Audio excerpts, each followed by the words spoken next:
The fourth generation Mercedes A-Class offers an even stronger proposition to buyers in the premium compact hatch segment. If you define luxury in terms of technology, you're going to like it a lot. This fourth generation A-Class builds on the sporty handling legacy of its predecessor. We don't think the direct steering system is quite as feelsome as it was before, but it still enables you to place this car where you'd want through the curves and to really enjoy this Mercedes if you're a keen driver. Body roll is kept well in check and you're favoured with prodigious grip, which is impressively untroubled by mid-corner bumps. Thanks partly to this model's slightly longer, slightly more sophisticated MFA2 platform, ride quality is a match for the premium segment competition, but it could be better. And it would have been had Mercedes not decided to equip all the mainstream variants with low-cost torsion beam rear suspension rather than a more sophisticated multi-link setup.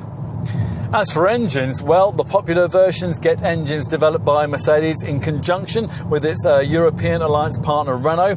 As before, there's a 116 horsepower 1.5 litre diesel for the popular A180D derivative, or a couple of 1.3 litre petrol units, either the 136 HP engine fitted to the base A180, or the variant we've decided to try today, the 163 horsepower A200, which features cylinder deactivation technology, and that's enough to help this particular A-Class deliver reasonable efficiency figures, 47.1 mpg on the combined cycle and 136 grams per kilometre of CO2. That's with a manual gearbox, but it's the 7G DCT automatic that most buyers will probably choose. Now, you have to have that self-shifter if you go for the rapid petrol 2-litre A250 model, which offers up 224 HP and almost hot hatch performance.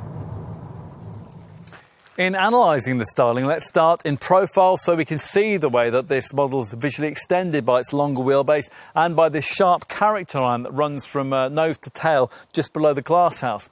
Now, the wing mirrors are now mounted midway along it rather than being integrated into the windscreen pillar, and the bonnet slopes down more heavily than it did with the previous car, and that emphasises what Mercedes hopes is a more dynamic, upright front end. The real story here, though, is what lies within. And sure enough, it'll be like nothing you've ever previously sat in when it comes to a car of this class. The key change being the lack of the kind of cowled instrument binnacle that almost every other car on the market has to have.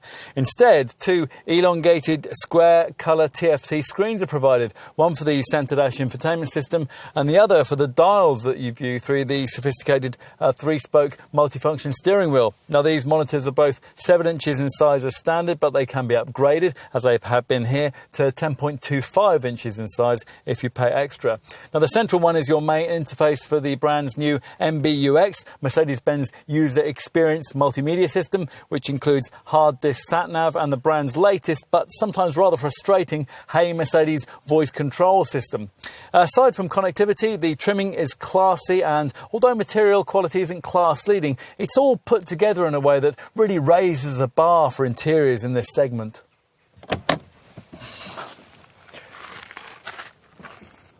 Time to take a seat in the back. A 6-footer might still struggle a bit to sit behind another adult of similar height, but overall there's significantly more room for knees and legs than there was before. And the boot, well, at 370 litres in size, it's 29 litres bigger than the trunk of the previous model.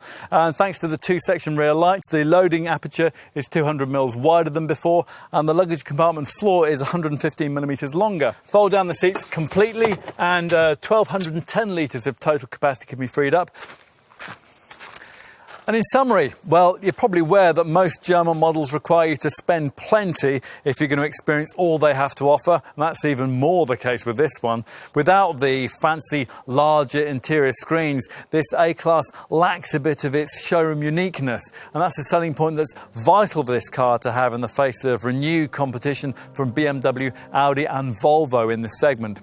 Even so, those who can afford the asking prices will find this hatch sporty, self-assured and possessed of a feel-good factor that really does make you feel special if you spec your chosen variant correctly, which is exactly what owning a car of this kind should be all about.